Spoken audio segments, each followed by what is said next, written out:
Cool. Hey, We're Marc. almost ready to go. We're ready. Are we ready? We're ready. We're live. Hey. Hey! Hi, everybody. Welcome to Playing with Knives. My name's Marc. And I'm Chelcea, and we're Messermeister. We are Messermeister. We're here in our Gather kitchen, Ojai, California, here today. And we want to first of all thank everybody who's joined us in. This is the first of its kind for us, where we've done this sort of online live event. And we wanted it to be something that's very real, like the instances that you face in your stores every day. Our audience today are dealers all across the country and probably some international, who knows. But we all share one thing in common, is that, you know, we are selling this beautiful brand of product, and we're going, you guys go live every single day. I can't imagine, you know. With tough questions. With tough questions. And tough questions. How do you answer those? I don't know. I'm kind of a one-trick pony. I'm hoping that we can help them today. Yeah, so the purpose of this is really to kind of give you some common sense tips, tricks, yeah, and a little bit of advice, so that when you are in our position, you feel confident, and we're removing a lot of those barriers to go in. Now, to make it a real live situation, I want to invite you all right up front. Unless you want to just hear me talk for an hour, you don't. Or me. You're better than me, though. Oh, I don't even talk. Then what you need to do is we want to encourage you to submit your questions into the chat as we go through the presentation. We do have our team standing behind the camera, hi team, and they are going to field those questions. They'll interrupt us and work your questions in.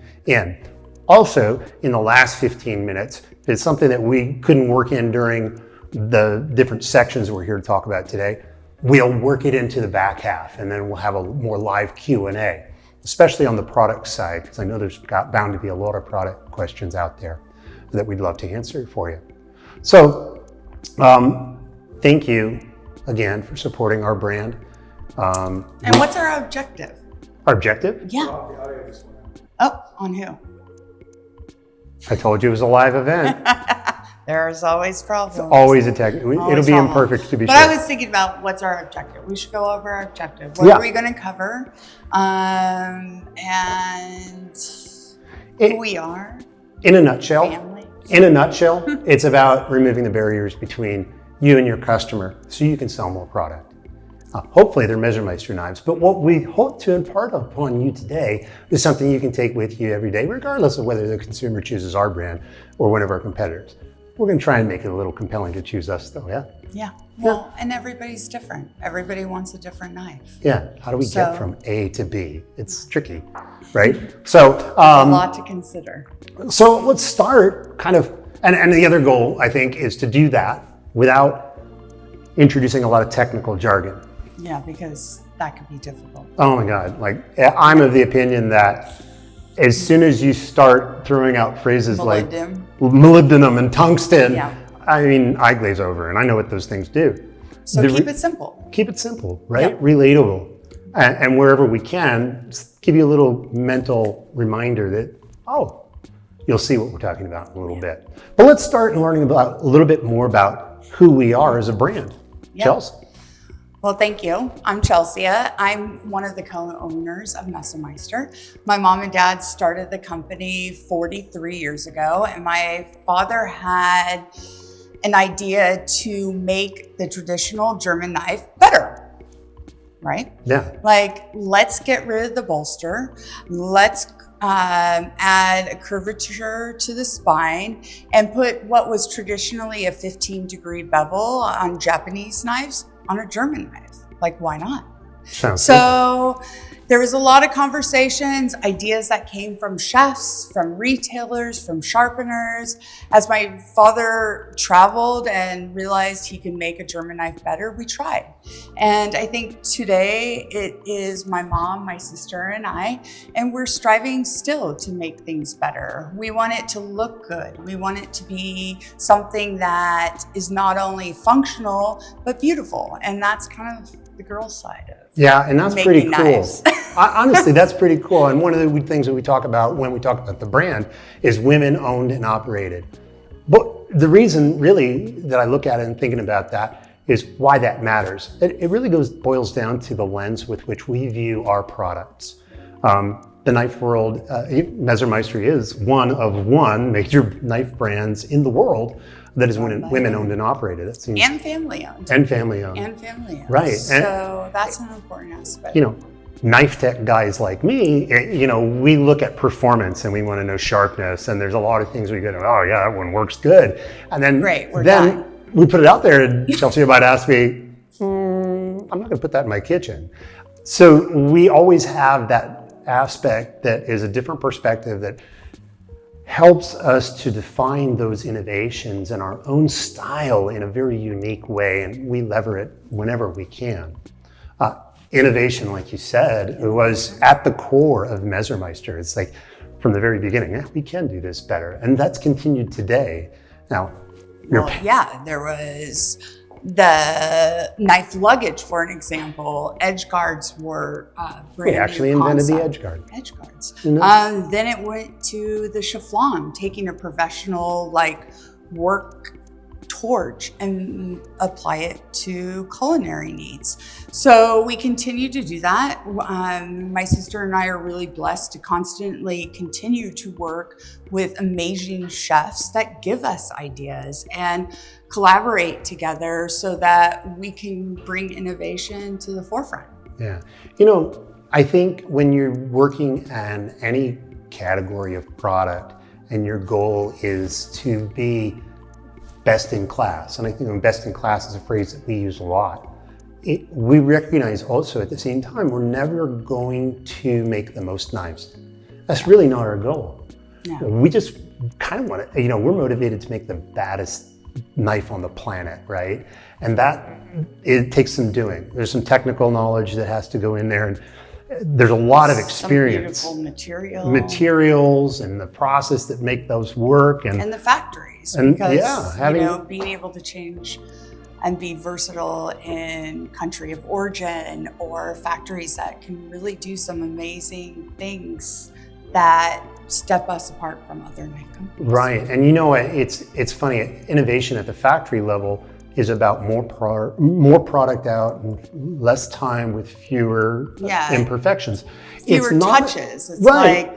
It's really not about changing the product, you know, and how it's done and all that to make it take advantage of a technology that doesn't achieve one of those goals. And I think so.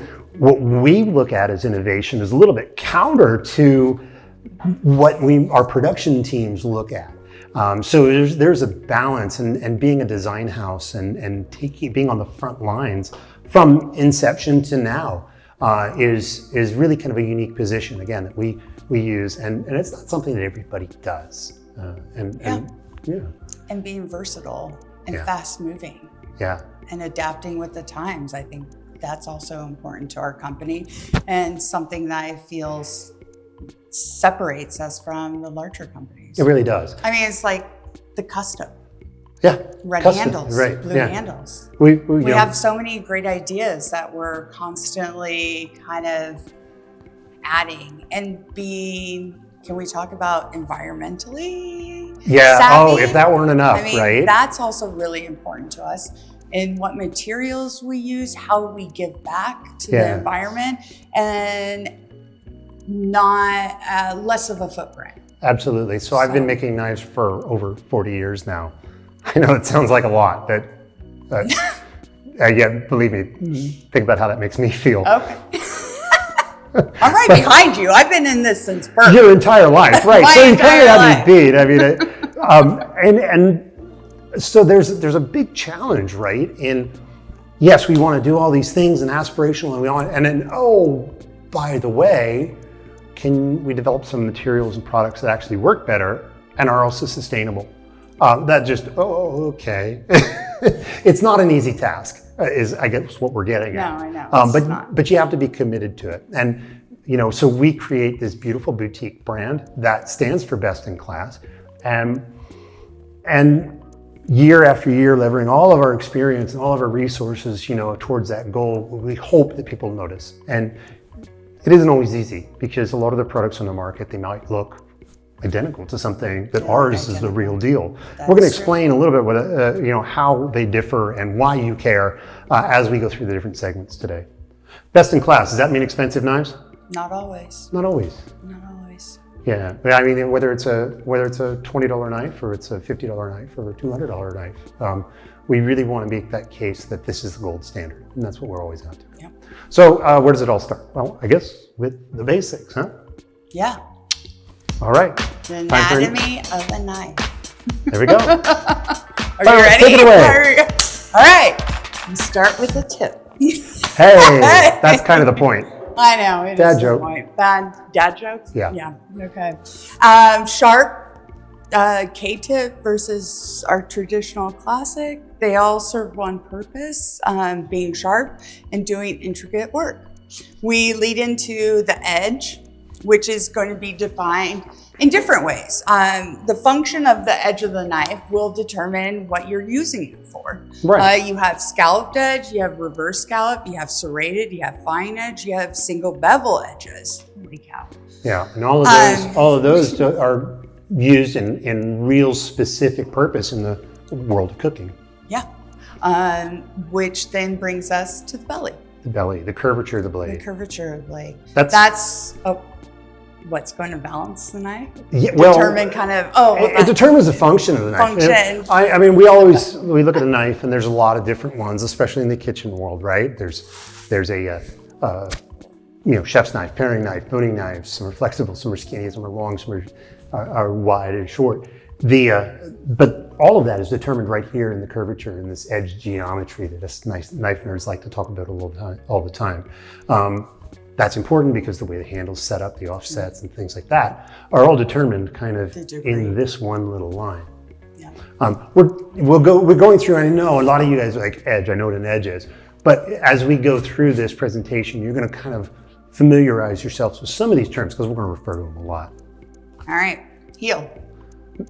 Oh, wait, do you want to talk more about the belly? No. No, all right, No. The heel. I love the heel. Why is it important to us? Well, it's important because you need it to be sharp. Yeah. Right? Right. You don't want a full bolster that eliminates your ability to sharpen, utilize the usage of having a sharp heel, and when you talk about a brand, kind of what started Messermeister. It really one of our is. first innovations. But we'll get into that. When your parents looked at like how do we do a better job with the classic German knife, that was one of the areas that was kind of obvious to them and maybe not so obvious for. I mean, German knives predated Messermeister's been around almost a half century now. Yeah. But the German knife, the classic German drop forged knife, was around for 300 years. So. Looking at that and kind of, that was a huge innovation of its day. Yeah, to eliminate it. Yeah, and Messermeister was something brought it to market. Sorry. Go ahead. That's okay. So we go into the return. So the return meets up with the bolster and is still important because we talk about how the pinch grip might feel in that situation. We're looking at the thickness. What else do you think? Hand clearance. Oh, hand clearance with the handle, definitely. That's a tipping point. So, and then you see that big massive steel up there is a bolster, right? And the bolster. Do you have to have a bolster to make it a good knife? No, you don't have to have a bolster. You don't have to have a bolster to make it a good knife. Depends on the knife. It really does. It does. Or, and what I love about our bolster is that we polish it. The transition from the bolster to the blade is very nice on our high-end knives. I don't know. Yeah. Something to think about. Okay, and then we have the pommel, the thickness of the blade, or the thickest part of the, not the blade, sorry, the handle. The other piece, the handle the non-pointy end. So that's going to be representative of what's ergonomic or what feels good in the hand, how that plays into the blade or the balance. As a designer of knives, a lot of people talk to me and especially when we're doing collaborations where they look at a blade and they say, oh, I like this blade and I like this handle and can we put those together? And it's really not a mix and match picture book, we all had as a kid. It's because as we get into the design, they're really holistically integrated, and we take a lot of thought to how that edge geometry and that return and that pommel or the handle mount and its shape all interconnect. So, but just to define the terms, as far as the handle goes, the pommel would be that center portion of the handle where it's widest point. The butt is the back of the knife, and then we have the tang. You don't have anything to say about the butt?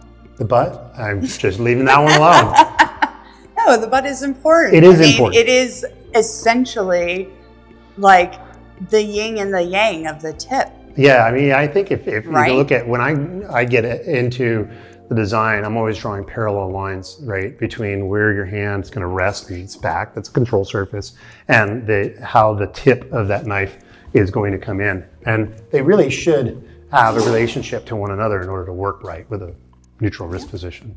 And the tang's important, our next bullet, because the tang could be a full tang. It could be exposed throughout the handle. It could be a semi-tang that goes, 3/4 of the handle, or a rabbit tang, which they Right, refer that's also known to as a the rabbit 3/4. tang, yeah. But that doesn't Not, determine bunny rabbit. if it is a good knife or a bad knife.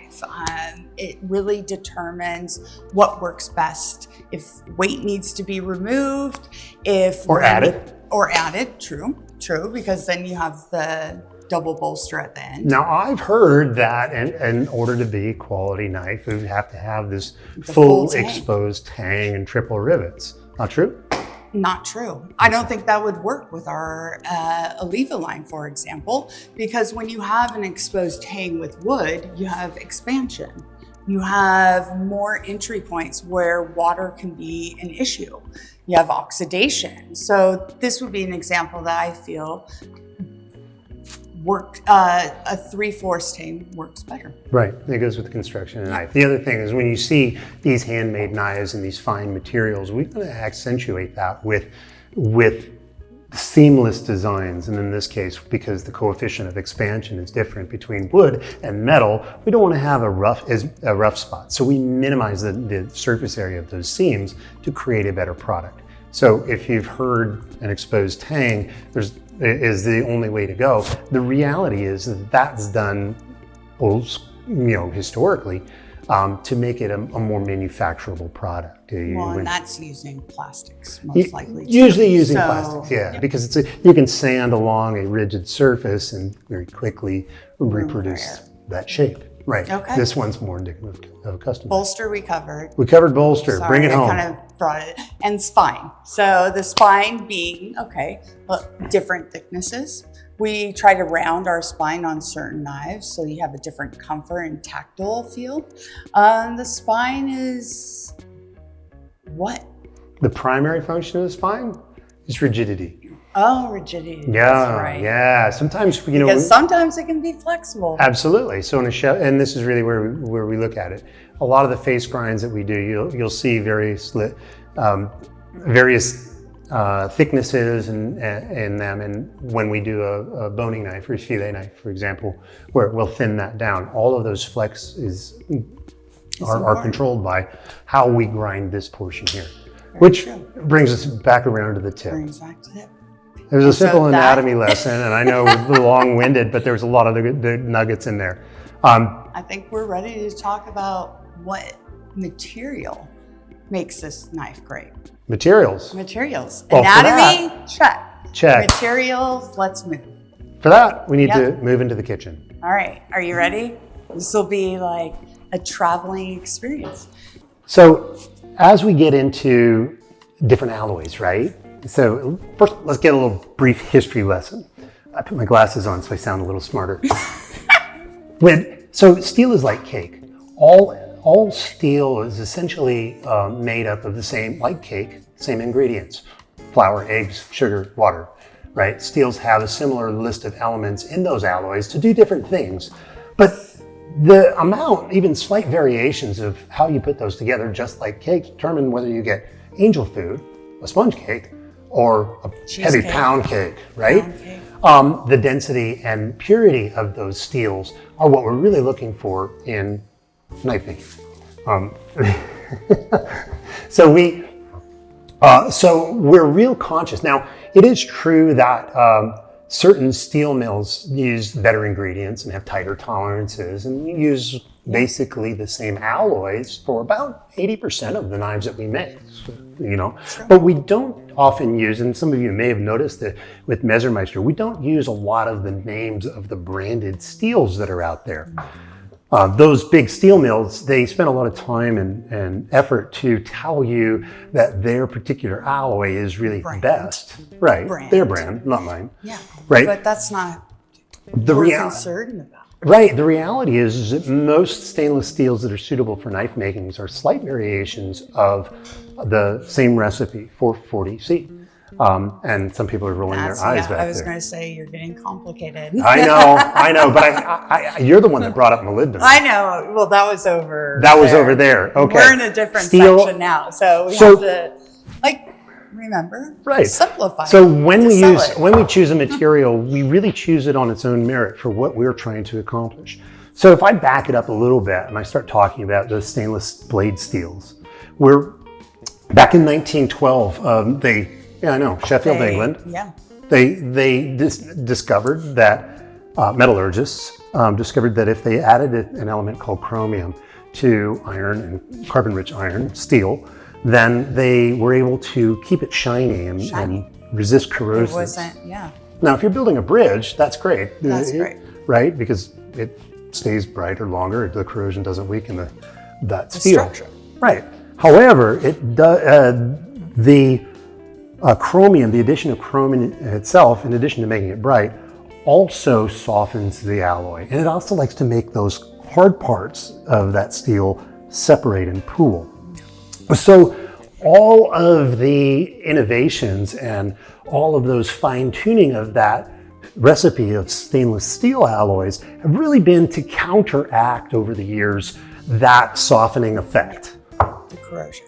Right. And when you are talking about, a very thin, steel that's in a tough environment like the kitchen, where it's always wet. Yeah, wet. Right. Acids. Lots of acids. Right. And daily use, you need to try and find a way to keep some of those stainless aspects and balance that out with hardness and hardenability and toughness, right? And again, it all comes down to purity and density. A steel with good, solid construction and fewer weak spots can be tempered to a higher hardness. Rockwell. Right? Rockwell. What is Rockwell? Well, it's the hardness of the steel. I know. Rockwell is a way to it is the hardness of the steel. What it is, it's a measurement. It's a measurement of the deflection of a steel when a diamond head is put under a certain amount of pressure. The more resistant that steel is, the higher the Rockwell, and generally, the harder it is, and generally the better it will be to hold an edge. Right. But that doesn't mean that the edge is easier to sharpen. That doesn't. But it doesn't. We'll get to that in a minute. I know. I'm just teasing people. I know. Start to think about this, like the hardness of steel. How does that? So what I think is what you need to look out for. People talk about German steel.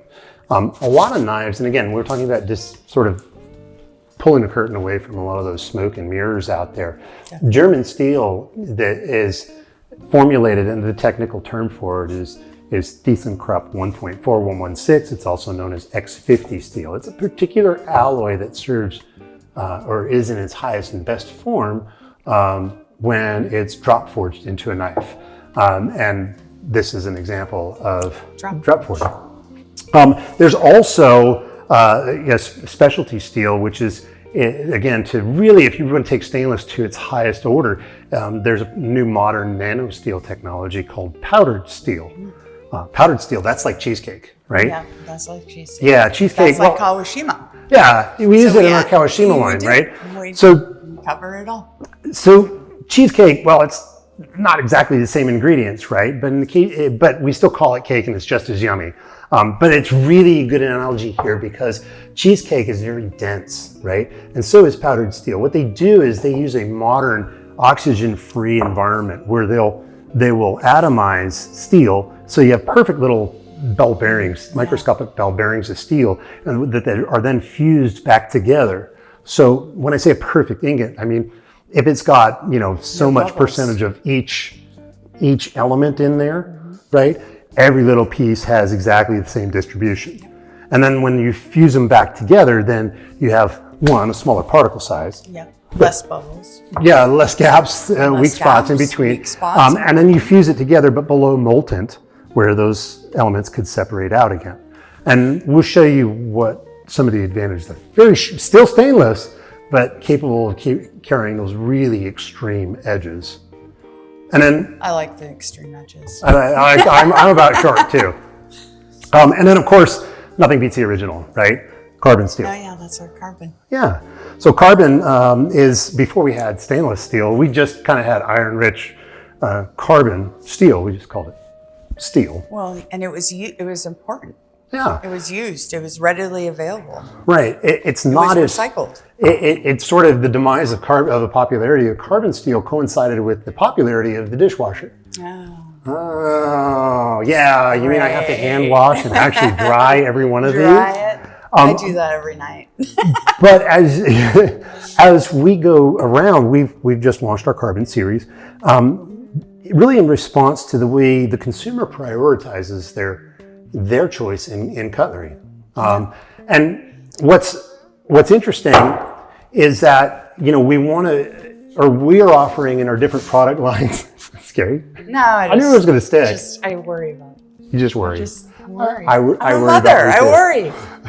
So, but it's a viable alternative to our other product lines, which each has its own unique properties to it. I mean, should we even talk about the fact that this carbon is tumbled?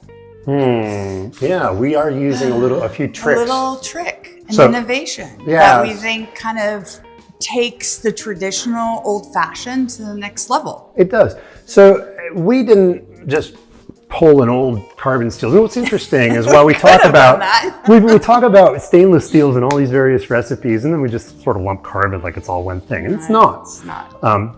We actually use a very modern recipe of carbon steel that works particularly well in those same rough environments that we described earlier with acids and water and all the things that just make carbon steel rough. Then we apply some things like this stone wash finish, which I don't know how well it shows up on camera, but it's certainly something you see live.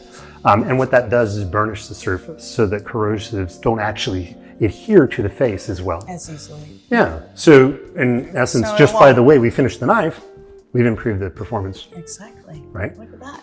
Hey. Let's come back around. All right. So alloys. Alloys. It's only really half the story though. Actually, we have a secret. It's a dirty little secret, which we'll tell you about in a little bit. Or how about right now? Okay. All right. Process. Okay. We're moving on. A lot of steels and how branded steels are thrown around quite a bit, and how there really isn't a ton of differentiation with some exception. The exception there is process. And the fact is, and this is what we don't talk about very often, process matters at least as much as alloy. Yeah, yes. Right? And yes, the reality is, it actually matters a lot more. I think I just knocked my microphone off. So somebody tell Long's our technician back there. Tell him it's if we can't hear me. It's not muted. Okay. So what do I mean by process? Well, all of those, within the category of wrought steels, there's a hierarchy, if you will, with drop forged being at the top.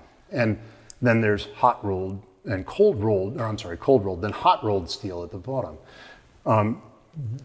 Let me define a little bit of that. You've probably heard the term forged before. If you're selling knives, it's pretty commonly thrown around.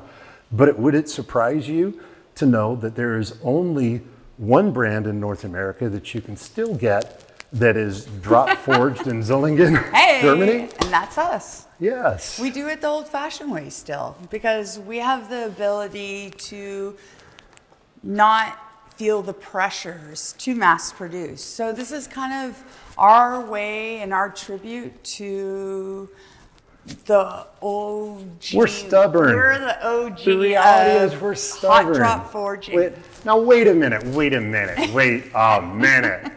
There's a couple guys and gals on this call that are saying, I've got forged knives in my case that don't say Messermeister on the side of it. Yeah. What's that all about? That's upset electric forging. It is electric forging. How is that different, it's called induction forging. Induction. So it's better to think about, well, first let's define drop forge. Well, and for that, Chelcea has prepared a lovely board, process board on drop forge. So what made German knives famous is this process of drop forging, and it involves a 3-story tall giant hammer that shakes the ground every time it strikes. There's only one in Solingen. This is how we know we're the only one in Solingen doing this. And we used to, all the other, many other major German brands used to produce that process there in that same facility. Other than some European brands, we're the only ones that still do it that way. But why? Well, we feel like we can get a better product. It's why change something that's good? Yeah, not only do we feel like we can prove it.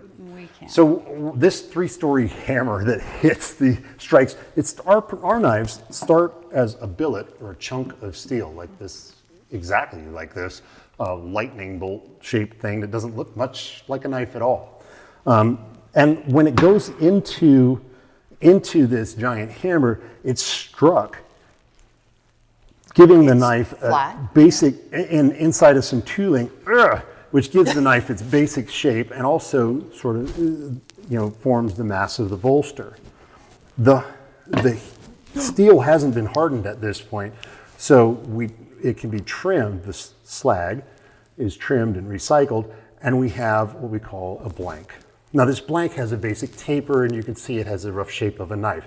This is then tempered, and the key there is when you strike that, you can tell that we talked about density before, the structure of this steel is converted into incredibly dense and tightly packed formation.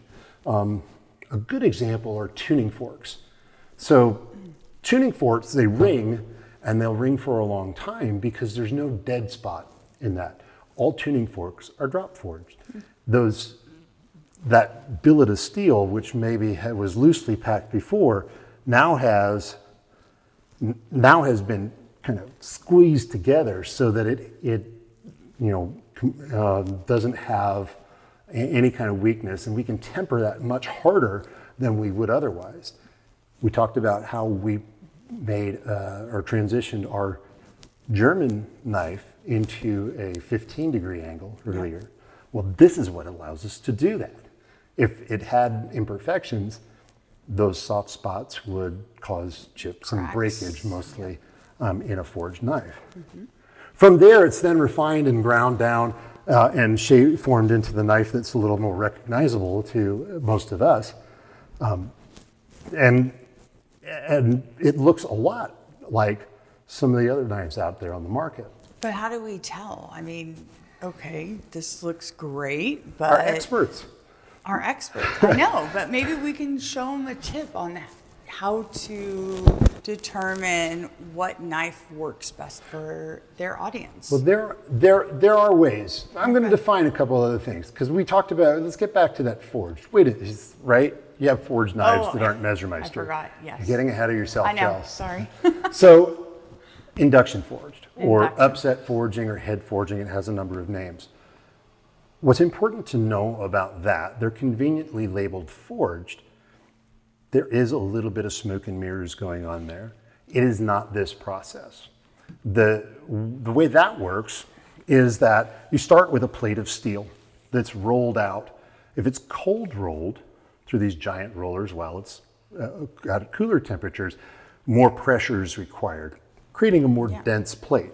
Not that dense, but more dense than if it's hot rolled and it's still malleable, right? Hot rolled steel is easy to work, but it has all of those dead spots and pooled carbides that we talked about earlier. That's not a good thing. right? So if you take that steel and you put a bead of weld where our bolster is and a couple of electrodes on either side of the plate, you can heat that up and squeeze it to form this bolster. But in that process, and then you have a knife blank that looks a lot like ours, although a little bit cleaner and shinier. And in that though, in that process, what did I do to improve the integrity of the blade? What did you do? I don't know where you're going. Nothing. The answer is nothing. Great. It's still plate steel. It's still plate steel. And like I said, it's still referred to as a forged knife if it doesn't say drop in front of forged. My recommendation is keep on going. Yeah, keep shopping. By the way, we also make knives out of plate steel. Absolutely. Because But our knife looks like it. So this is an example of that. This is a German steel knife. It's made with the exact same alloy as our drop forged knives are. This is our custom collection. The difference is, if we're making a plate steel knife, we generally show it as a plate steel knife. And the price is certainly different. This is our $99 chef's knife as compared to $189, which might be in the same thing, but drop forged. So that's a little trick. How do you tell the difference between an induction forged and a drop forged knife? It takes a really sharp eye because a lot of that is being hidden, but you can usually go on the videos from any other manufacturer, and what you'll see, instead of a giant machine like is in our foundry, hammering out knives, men, you will women, and hand done. What you'll see instead is usually a ribbon of steel being stamped out and then welded and formed into a bolster. It's pretty obvious. Nobody's really hiding it. They're just hoping you don't notice. Well, maybe they think it's but that's okay. why you care. That's why you care. So how are we doing? Long, do we have any questions on any of this? Has we gotten a little about as technical as we're going to get? Okay, good. I think we should move on to shiny and sharp. That's my favorite. So if you're still with me, we've talked about materials, we've talked about process, and we've talked about design and why it all matters. Yep. But how do I put that together onto my sales floor to help me sell knives? The answer is pretty simple. And you'll hear this as we talk about Messermeister product all the time. And we really worked on trying to make this simple for you because it all boils down to this. Yeah, that's it. Sharp. Shiny. Oh, sharp, shiny, and tough. Pick two. That's the catch. Only two. I can't have all three? You can't have all three. When we figure that out, I promise we'll let you know. We try. But no, this is kind of the way that metallurgy goes when it comes to cutlery. Sharp, shiny, and tough. Pick two. And it's a great way for us to really kind of prioritize with that customer to fit them into a knife that they're going to be happy with. Absolutely. Like they may not know what they want or what they're looking for, but if they know what's important to them. Yeah. So I'm going to put you on the spot. You ready? Yeah, I'm ready. Sharp, shiny, and tough. This is how it works. Sharp, shiny, let's define the term. Sharp, we're talking about those extreme edges, that shearing process that can fillet paper and do all those wonderful things that some people might find intimidating. Shiny, that's the corrosion resistance that we talked about before. If they want something that they don't have to worry about so much, they know that it's not going to turn black, but that's an issue. But do not go into the dishwasher. Not necessarily into the dishwasher. Yes, we're not going all the way there, folks. Or tough. Toughness refers to sort of the ability to retain that edge and also resist other kind of outside abrasives. And I'll show you what I mean. Like this is a carbon steel knife, for example, where I know you hate this. And I can, if you've ever, is that coming through on the microphone, guys? It did yesterday. If you've ever scratched the face of a blade with a Brillo pad, can you get that? You know that you know that those steels are relatively soft. But look at that. After that much abuse, that knife is unscathed. That happens to be carbon steel, and it illustrates when the toughness of the face of that blade is like that. Imagine how well it holds its edge. right? Yeah. So sharp, shiny, tough. I am a sharp and shiny girl. Sharp and shiny is important. It is important to Chelcea, right? So when we look at that, we understand right away that extreme sharpness, a knife, we have a couple options there, and only one of them is a stainless steel, and it happens to be one of those nano steel technologies, like our Kawashima here, Yeah. which has the ability to give you that extreme edge, but it has no worries about general maintenance than any other stainless steel blade would have. Yeah, but I Right. would definitely not use that in situations where I needed my knife to be tough. Yeah, so if I take that one and I throw it into the, don't do it. Don't do it. It's a little more delicate, and that's the nature of it. And that's okay. But what if you just said, okay, well, for me, sharp and tough. Oh, I would recommend Carbon. carbon.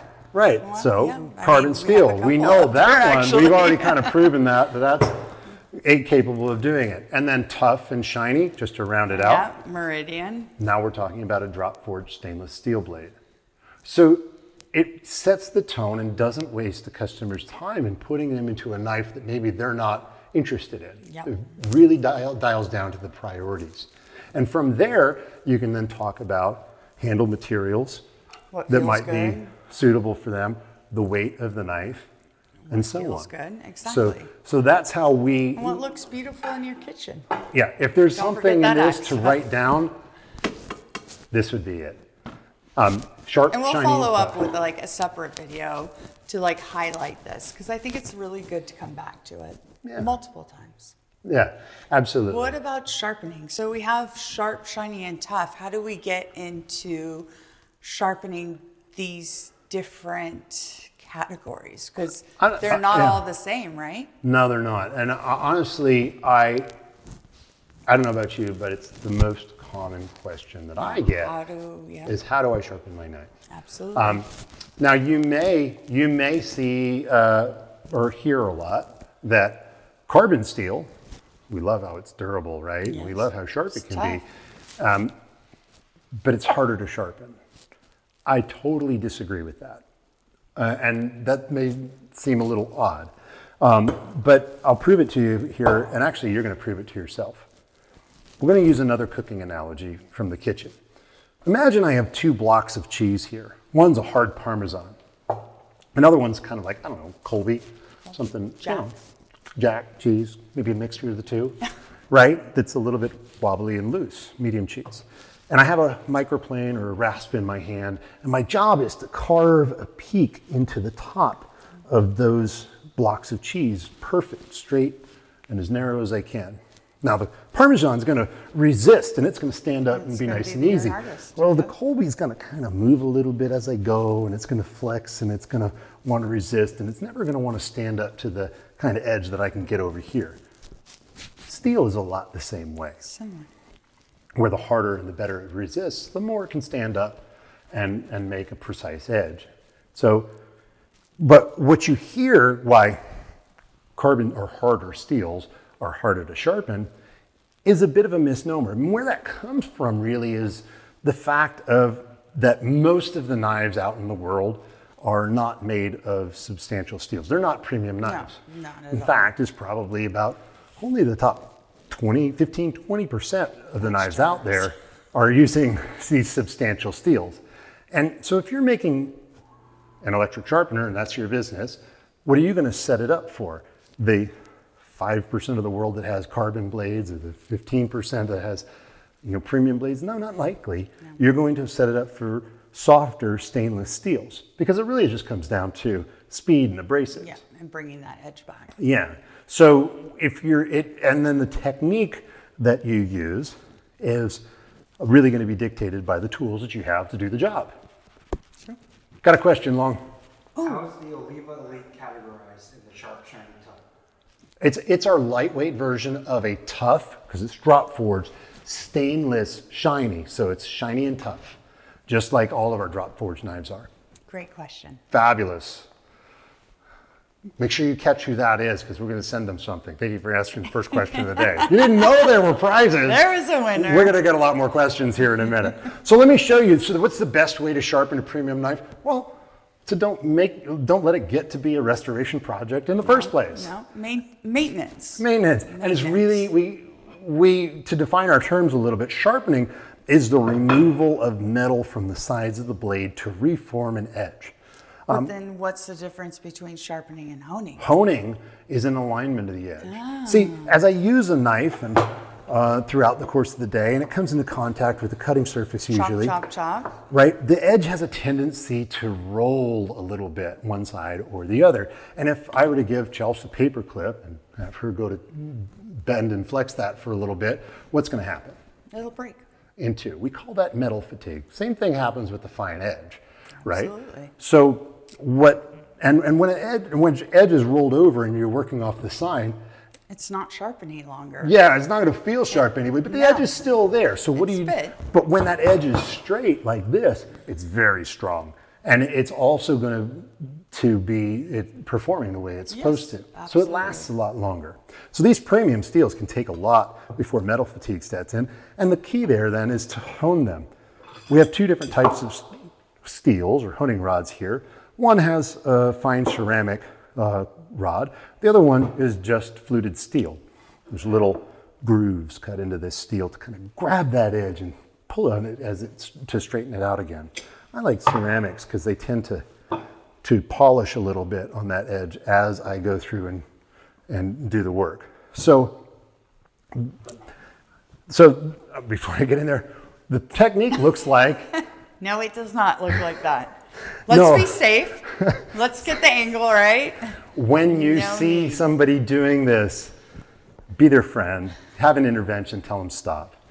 So the key really is to controlling angles, and there's just really no way to control your angles when you're doing it that way. So I've got a better technique than we share with you. Okay, so we mentioned that the edge on this, and most Messermeister knives, if not all Messermeister knives, is 15 degrees. So how do I find that? Well, we know that with this steel straight up and down, that this is 90 degrees. We went through anatomy, chemistry, now we're to geometry. All right? Least favorite. I know that if I come, half of this is 45 degrees, half again is 21 degrees, which is the typical angle, or 22 degrees, I guess. Is the typical angle of your softer steel, like German knife or European knife. If I come back another third, then I've got our 15 degrees. So by putting a cloth on the board and keeping that still, I only need to keep the blade straight up and down and move like this with light pressure. But not too hard. Not too hard. Because if it flicks onto the other edge, you're applying too much pressure to the tip. Remember, I'm just straightening that edge. And my process is 5, 4, 3. You get the idea. 1. All right? That edge is now restored and straight and strong. So they're flashing a clock in the background saying, hey, move it along. Get going. Well, there's other ways other than a honing steel and a ceramic rod, or possibly a diamond, which will take those fine burrs off. But there's also a stone. Right. And regardless, the stone is really a tool that's used to reshape, to actually grind from that edge. And it's not that hard, but the nice part is, because it's not mechanical, it's more versatile for any kind of knife in the kitchen. We encourage, you'll see that Messermeister, we really specialize in functional, practical, and good value steels and stones to maintain your equipment. With very distinctive... So much fun. Don't do that in front of your customer. with the right knife. So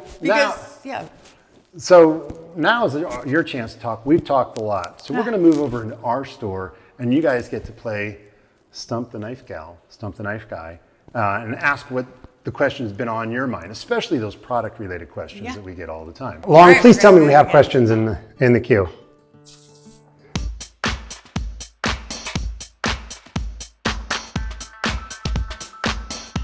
MagnaCut. No, MagnaCut is a plate steel, okay, and it's an American-made steel out of Carpenter. Once again, for us, it's a phenomenal product. It is new and it's relatively untested in the world of kitchen, Where we see a lot of that is in the sporting knife industry that is very attuned to those branded steels. I would say that it's not outside of the realm of possibilities, but typically at Messermeister, we focus on, like I said, ours is a process story, and we do focus mostly on European steels. So if we have a special project, we rule nothing out. Yeah. The reality is we will make a knife wherever. We used to be a German knife company, but I think that's also kind of a test to our innovation, our brand story is let's adapt and see where we can make products in different parts of the world with different material and so yes, I've actually obviously done some research on MagnaCut. I've actually worked with the people over at Carpenter, Steve and Buck over there for many years developing recipes of steel. At this moment, the amount of price that's into MagnaCut doesn't really make it conducive to the type of consumer that we have in the US market. Generally, as these things mature a little bit, the price comes down, we'll probably find a use for it. I can't say when at this point is the only answer I'd have to that. But yeah, if it's good and it's out there, I do love the question. Yeah, you bet. What other questions can you think of? Or do you have any, or can we kind of freestyle? Wait, I have one that we got. We got a question about Kawashima and the powdered steel range using SG2 out of Japan, which by the way is a real similar steel to MagnaCut. It's a little bit different process, but they're both powdered metallurgies. And that is, are we considering a serrated knife in the Kawashima line? Interesting. I would know. Yeah, and the reason why, we can. I mean, but it's a little counterintuitive. See, yes, when we talk about serrated knives, we're talking really about not knives, but saws. The difference there being is they get their cutting ability from that shear force and that friction that goes across, and it's a tearing thing. Which they need to be tough. They do, but the advantage of that really fine grain structure from a powdered steel is that it has the ability to do that shear cut, right? That sort of razor push cut. And when you use all that expense, and when you put all that expense into that product, then you typically wouldn't want to, or you'd want to take advantage of it. So it's just more conducive to a fine edge. What else we got? It really depends. The common answer, I guess, is in the best factory in the world where it is to make. Yes, it is the best factory because every factory has such unique opportunities and strengths and weaknesses. So the most of our product comes out of Germany, in Solingen, actually, which is kind of that epicenter in Germany for knife makers. When we drop forge product, that's the only place that we do it. Not just because we choose to do it in Solingen out of our historical relationships and all. But the reality is they don't, for example, drop forge in Japan. No. Period. Not at all. Not in the knife making world. And somebody's going to say, wait a minute, I've got this forged product. No, you don't. You don't have a drop forged product that's in Japan. I believe, and for those of you who know my background, I spent most of my time in the kitchen knife world in the world of Japanese knives. So it doesn't mean better or worse, it simply is a different priority. In the Japanese knife, which like our Kawashima is made in Japan, but it's not because we wanted to have a Japanese story. It's because we wanted to use a material and a very difficult knife geometry to produce for performance reasons. And that style is not available in Germany. It's really best done in the tradition of Japanese knife making, where they have very different priorities, right? Thin, light, fast, agile. It's a different approach. Likewise, our carbon steel and also our Overland, those knives with the real complicated facet grinds in the face of them, again, done for performance reasons. We can't do that in our own facilities in Germany. So we actually build those in northern Italy. Again, it's relationships over half a century of knife making that are developed. Those guys over there, really, as far as grinding goes, the best there are. So we don't. Pasta. Yeah, and they happen to be good friends of ours, and the pasta is amazing. It gives us all a reason to go to Italy a couple times a year.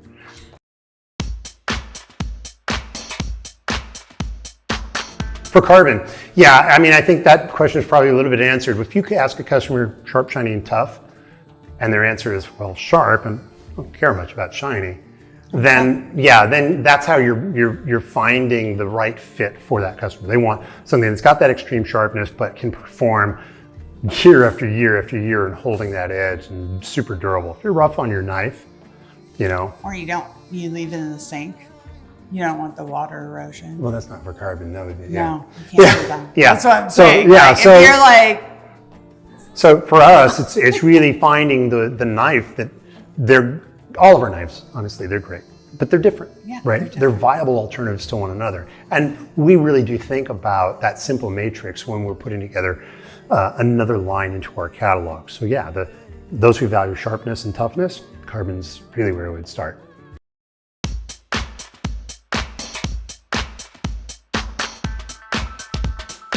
No, oh, absolutely. Oh, yeah. We do. Portugal?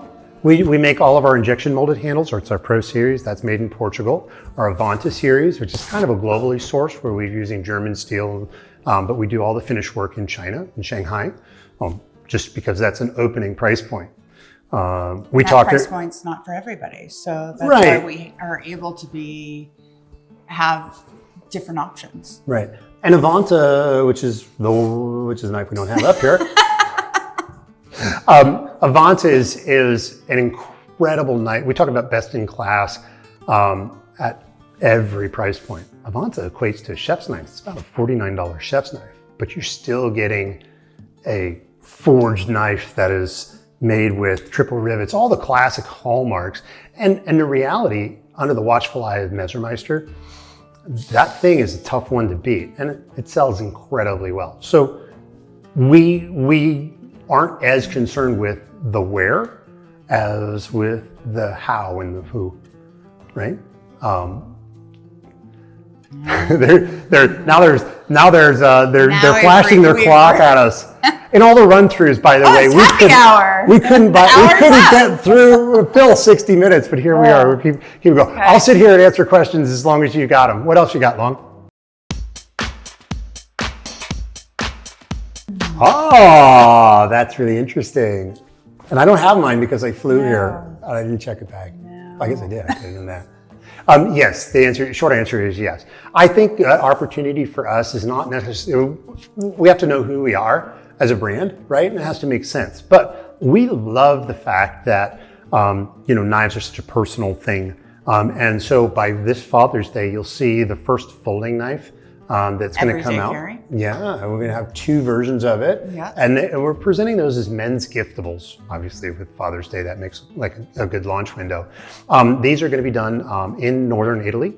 Because of the grind and because of the materials that we're using in there, there'll be a Damascus version of that is a super dense twist from Damascus steel, for those of you who are Damascus fans. And then Kirsten and I are coming out with our own versions. Yes, and later in the year, again, with the giftable, Giftable. Knife gifts aren't just for men, as our No, ladies not show you. always. No. So there's a couple in the works right now. Again, folders that will be more in the everyday carry or EDC world, that will be kind of those personal knives that they carry each. And each of the sisters are going to put their own design spin on the material choices and the setup of those blades. But we're also always adding and really looking at our Pro series, being that it's a mostly barbecue kind of our commercial line. So I think within just like the last 6 months, or no, it's not 6 months, 3 months, we added the butcher. Mm-hmm. So that would be in line that we would be adapting to demand and really talking to chefs on where we could make a skinny Not so much knife. chefs, maybe barbecue guys, right? Yeah. These are black gloves, guys. They're chefs in their own right. They're chefs. But Pro is called Pro because it appeals to 3 distinct categories. Pro barbecue being the number 1, but also that outdoor enthusiast. It's got skinny knives in there. It's got fillets, the big fish, the little fish knives, big scimitar, Cleavers. Cleavers. It's Heavy, really meat focused. It's important to understand that the barbecue knife is a very different category than the kitchen knife for us. The people who are coming in for that, generally it's at a more open price point, somewhere between $29 and $49 for a knife. And it has to have very different performance characteristics. In the handle, we use injection molded handles that have a grip little element in there to accentuate the grippiness of the knife in tough environments like rattling around in a boat or in a pack, that sort. So there's a lot of growth in that segment for us.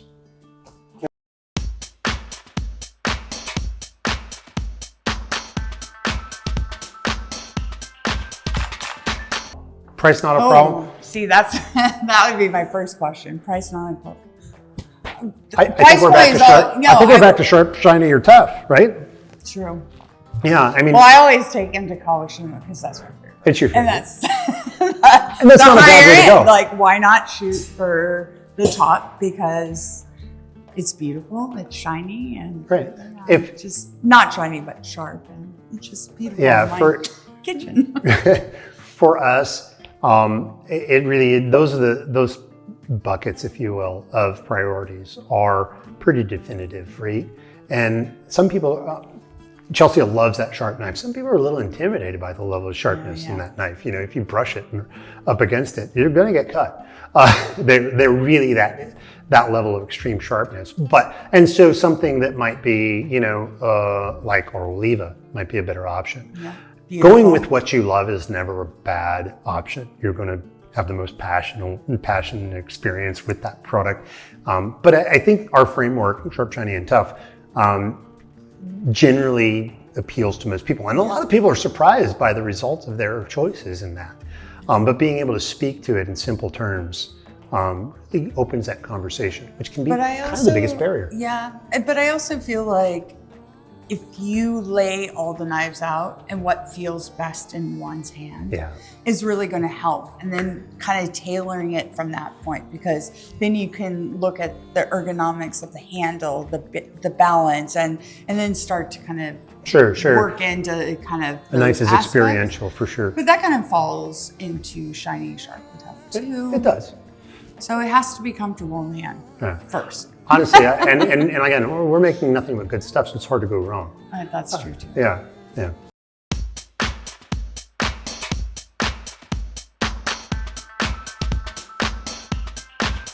So the edge geometry. Okay, so.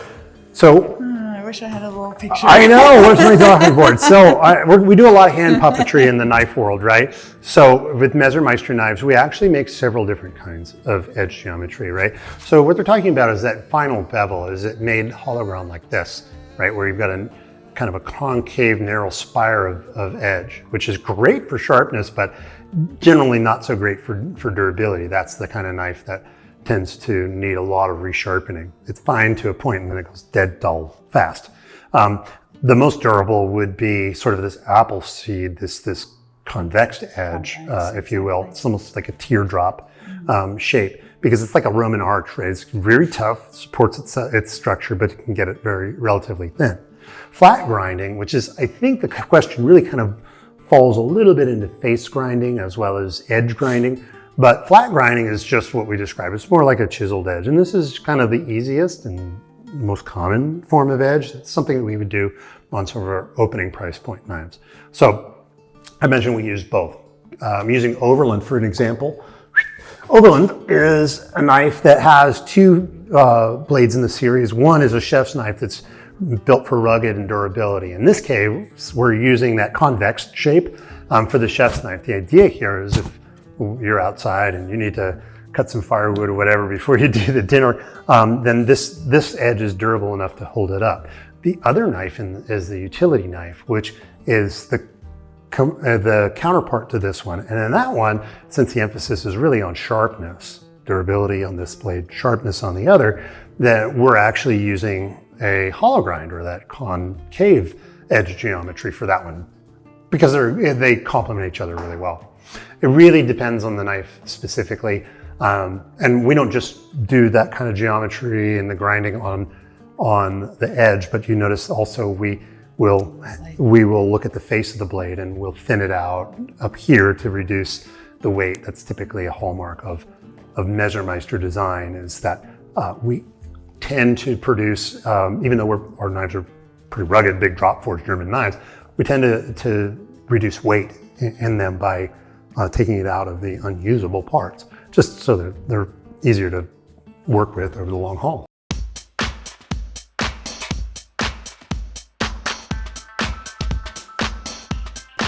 Answer is yes, it does. Most of the time, that cutting surface, whatever the material is going to be the number one cause of the rolling and ultimately the dulling of a blade that you're going to run into. I would tell you that definitely straight, soft grain woods are the best. Certain boards, jelly boards that are made of softer polypropylene materials are also like very appropriate. Yeah. A little bit squishy on the surface, right? But glass, no glass, please no glass. That's horrible. They still do exist out there. They do. Yes, they do. Granite is a really bad choice. If you use carbon on your granite countertops at home, you'll be very impressed by the cutting capability of carbon and very mad at us for ruining your expensive counter. But it also does a number on even the toughest of knives. But there's also some good cleaning techniques where wood is a little bit more porous and breathable. So, you don't have to, you can apply lemon oil and vinegar to clean a wood board versus maybe a plastic. You'd want to think about something a little bit more harsh like bleach. Yeah. So it kind of depends. Our recommendation is always going to be soft wood. Yeah, soft. Grainy woods. And another interesting note, because they can be restored so easily with natural products, because they're natural themselves. Another thing that's really interesting, wood boards at a time fell out of favor because they were considered to be, hosts for bacteria. But scientific studies have proven beyond a shadow of a doubt that they actually, because they are self-healing and they have a lot of tannic acid in them, they actually are aggressive against bacteria, and really your best choice for that. Bamboo is actually a grass. It's not in the wood family. It has silica in it, and I might shy away from those. A little bit harder. Yep. Any other questions?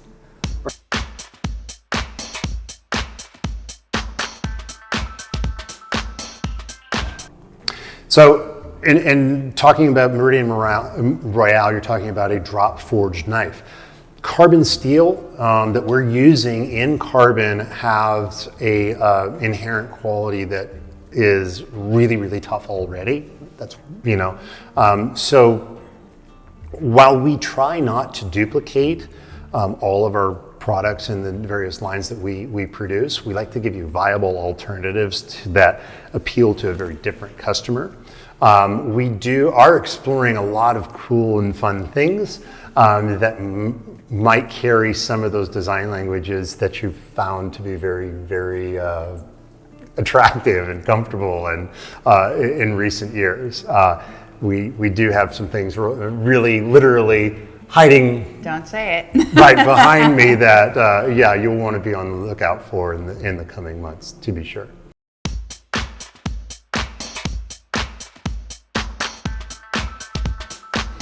In the Meridian line. The round. So I'm going to tell you, the Meridian is a very classic drop forged knife that a lot of knives made even outside of Germany have followed.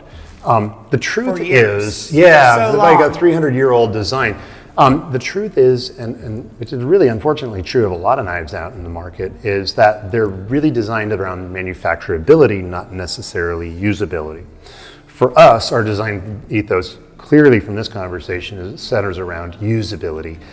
There's not a straight line on your hand. I know there isn't one on mine, and I'm sure yours is the same. And so when you see straight lines and exposed metal spines and things like that, that's so we can easily follow around a contour to make it.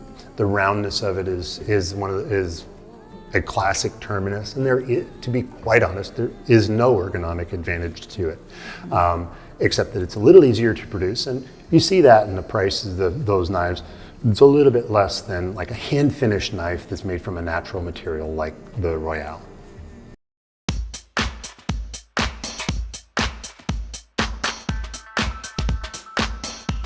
Yeah, so we don't actually think, one of the things you notice is we don't actually talk a lot about the brands that those big steel mills placed on their particular recipe. And carbon steels are much the same way, although they're sort of treated as a one-size-fits-all. What we're using there is very modern, blade-centric carbon steel alloy that's going to have that tight, tough grain structure. It really goes to sharp, shiny, and tough. As the sharpness and toughness of that is going to exceed all of our stainless steel knives. And then compared to other carbon steel knives, they're going to be similar. One of the things that we do on carbon, which obviously we're treating it as a performance shape. It's got some cool things, elements in its design, that high handle position, those faceted grip points, and even the fuller for a pinch grip. But you notice in the blade finish, we're doing some very cool stuff here. It's got that sort of that smoky look to it.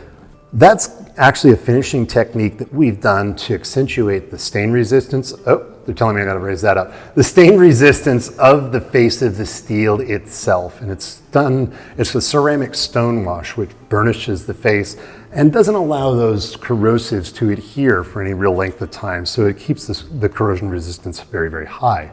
We also pack in with this knife a little non-abrasive chemical packet that passivates that surface. When you're first getting into carbon is when you're getting over that learning curve of use and care, and that's when it's most susceptible to be left in the sink, for instance. That packet shows you can quickly and easily restore a tarnished blade to factory fresh. And in fact, the one I was using over there throwing into the cutting board is a knife that was unfortunately put through the dishwasher and restored in about 3 minutes time yesterday, just using the packet of paste that comes with the knife. So those little tricks, and this particular carbon steel, which this wasn't made out of a leaf spring from a car. It's actually a steel that's designed to work well in not only knives, but kitchen knives specifically. And this is something that we do with our steel manufacturers in Germany.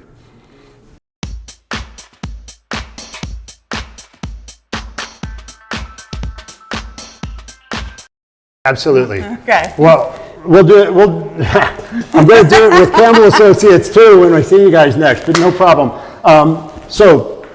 Our stainless steel, plate steel knives, whether they're all the same alloy, right?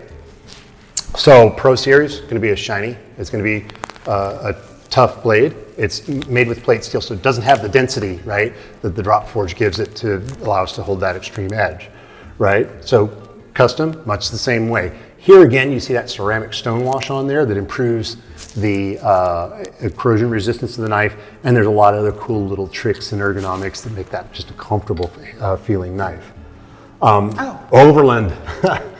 Overland's where we start moving into that sharp, shiny and sharp territory. It's using a different steel from our most common ThyssenKrupp 4116, which is that base steel that we use. And this is one of those powdered steel technologies that we talked about out of Europe that gives it a much more refined edge, that masculine look to the knife, and its sort of aggressive lines really show it off.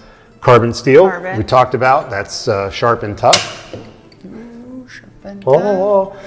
Shiny and sharp. Shiny and sharp. Shiny and sharp. We all hold our breath a little bit when we pull Kawashima off there. Like carbon, it has the ability to hold that very, very fine edge. And in fact, the grain structure is about 1/3 of the size of the typical stainless steel, wrought stainless steels. So it really mimics what we do in carbon without that durability component. Then we're up into the drop forge. Now we've sort of graduated into knives that have that great process of compression that accentuates the blade.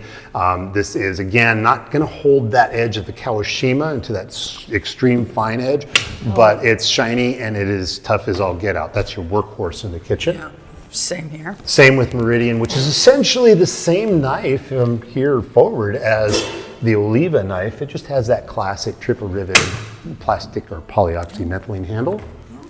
And this is another plate steel knife, a little bit different animal, but we'll talk about it in the same terms. This one is very analogous to those custom and our Pro Series knives. It's using the exact same alloy. just in a plate steel form, which is appropriate for a knife that has to move into a mechanical frame. Yeah, good job. That was quick. That was good.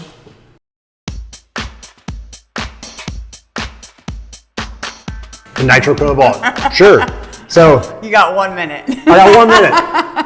So I already broached on that nitro cobalt. So those are just a couple elements that we throw in there. It actually has a name, and I'll go ahead and reveal it to you. It is N690, which is a very sought after steel in the sporting knife market.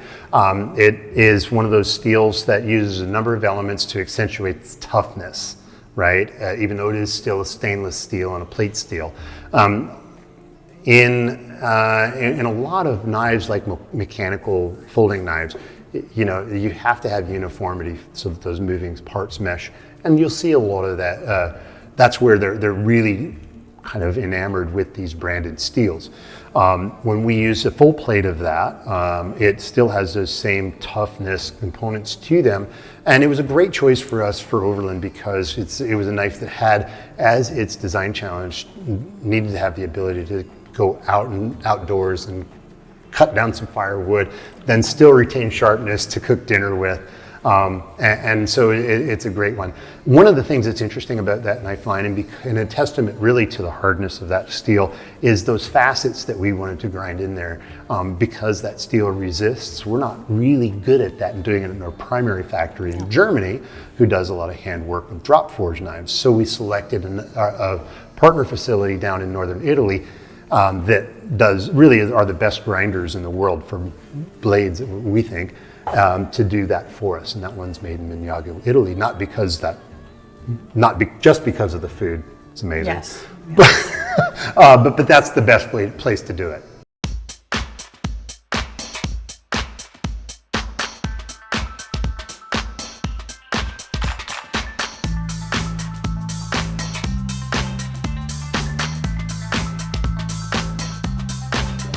Right, so knife sales are a lot experiential, right? You have to sort of, everybody's got a preference. And I know that some people, when we get into a knife that, when you fillet paper, like you do with our carbon or our Kawashima knives, it can be really intimidating. So when we talk about sharpness, we're really talking about that extreme side of that performance characteristic.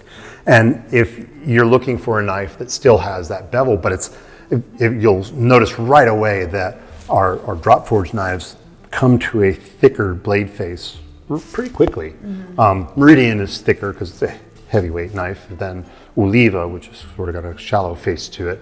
But it is ground in such a way that it has an edge that looks a little bit like that, a convex edge, or we call it an apple seed or teardrop edge, to give it more strength. As opposed to slimming that down, you take that same average 15 degree and make a sharper spire on the edge with it. That's really the difference we're talking about. And it's really because the material has the ability to hold, of drop forged stainless has a better ability to hold this than that. So if someone says, oh, I really want a stainless steel, or I want a knife that's corrosion resistant, but I'm not sure whether my preference is shiny or tough, that's when you have to put the knife in their hand and kind of let them see. Yep. People are either going to have two reactions to a great knife like Kawashima. Oh my God, I've got to have them. Well, it's light. Oh my God, yeah. Weight. Right, it's lightweight and that ability to kind of effortlessly just dissect anything. Or it's going to be a little bit scary. And either way, you have an offering. And then there's sort of, the good news is they have a knife that's not as fragile, to be candid, as that really, really thin edge tends to be.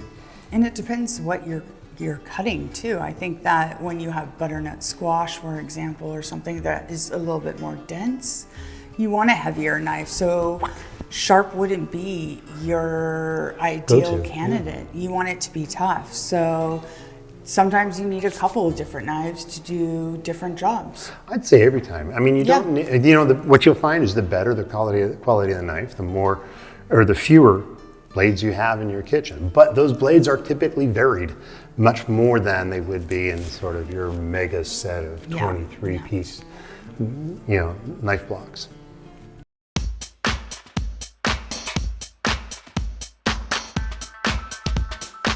question. That's a great question because you're haven't really had that. apples and oranges there. Yeah. So ceramic blades are made in a process called CIM, ceramic injection molding. They are just like it sounds, like a mold or Like a plate. a mastic of ceramic. It's a very fine powder is pressed into a mold, and then it is baked, so it's hardened like a plate. Okay, they're like glass, very, very sharp, or the ability to be very sharp because it's got, again, very, very fine blade structure. But that is sort of the extreme of delicate in a knife. They're not very tough at all, and if you've dropped them in a concrete floor like we have in here, you're going to realize that very quickly. They are meant, from even the very best ones, to be disposable because of that. At some point they will, with any kind of lateral stress, they will crack, and that cracking will lead to either chipping or just straight up breaking. How does that compare to carbon?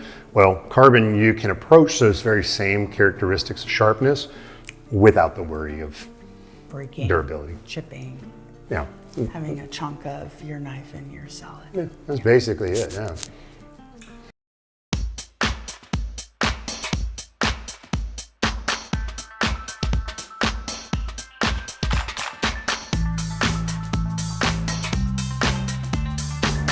Yeah, we're working on that right now. Well, not right now, but later. So Actually, we'll in have about that to you 30 soon. minutes. No, We'll have that to you soon. Messermeister has been building a bank of product information for a long time in our marketing team, like the guys behind the camera over there. Does an incredible job at that. We want our product information to be both entertaining but and also informative. So what you can expect is not only a edited version of this, where they make us sound really smart and intelligent, but also little snippets, 20-second bites for each of our product lines that really highlight some of those key bullet points and features to help you identify which customers they might be prone or best suited for, right? Yeah, and I think we're hitting about 15 minutes over. Do we have a lot of questions, or can we? 4 more questions. Fire away. We'll give shorter answers. Shorter answers. JT wants to Impossible. know,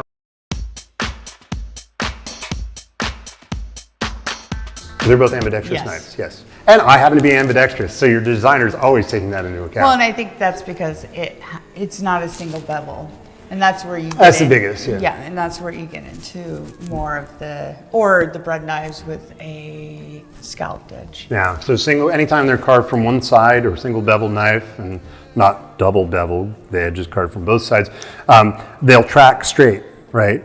Typically the single bevel knife will kind of have a tendency to dig in and not work when you're using the wrong hand.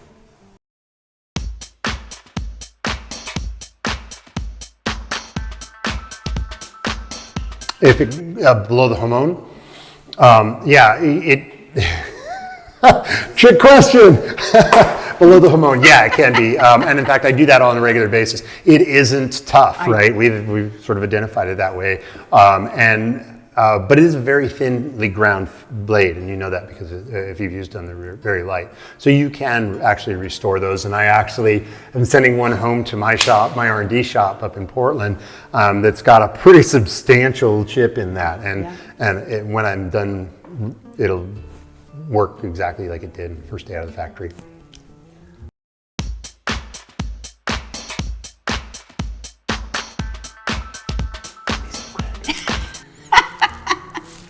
I don't know. We'll see.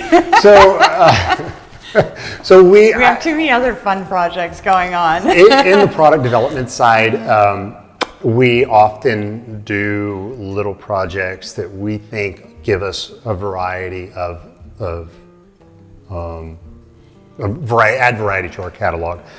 We are currently developing a line that could be a potential to add to our catalog, but it has to pass the scrutiny of a lot of people around this office to really know and that it makes sense for us. The litmus test is always this: can we be best in class?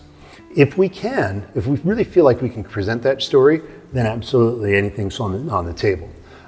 So Whether it sees the light of day, I don't know, but I can tell you it's pretty cool. The challenge with ceramics is that they are low price points. Those disposable knives that we mentioned before, that's generally below $29. And so you either have to sell, and the tooling investment is quite large, so you have to sell a lot of them to make them worthwhile. If we think we can do that, sure. We'll at least give it a try. Well, I want to say thank you. Thank you so much for attending and listening for the last hour. Thank you for buying our product and selling it and yeah. representing us. And we hope that we supplied you with some information. We're happy to kind of dive into other categories as we move along. And hopefully we'll see you again soon. There's a couple things to help you remember. This video and an edited version of this will be available for you to look at, as well as some more info through messermeisterwholesale.com. That's your dealer resource. And there's also, we want to make sure that we're getting knives in your hands. And so we'll be supplying a discount code for an extremely sweet deal on some products so that you can take them home and try them yourself. And that's going to be just below our cost and just really something that we want to give out as a thank you to you all. All right. Well, thank you. We'll see you next time. Have a good day. Never run with knives. You can play with knives. You can play with knives. Just don't run.